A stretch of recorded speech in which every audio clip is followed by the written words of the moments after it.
จะถามผู้มากประสบการณ์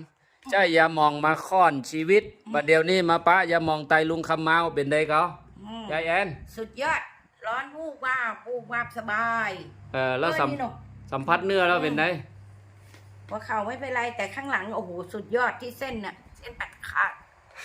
เส้นปัดขาดอุ้ยมันร้อนวูบนี่นะ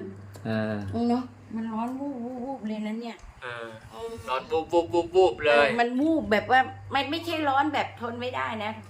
แบบเส้นน่ะทายามากี่อย่างมันก็ไม่ได้ล้วงใส่ตะกี้นี้เองเนาะกล้ามเนี่ยมันจะเย็นกระเดียมมันก็คงจะโอ้โหมันวูบอย่างนี้นะพอมือวูบนี่เขาก็เจ็บมันหกล้มล้มมาเนี่ยลื่นมาเนี่ยคนทำคนแก่ตาแล้วหันเลยเนาะวูบเลยเนาะ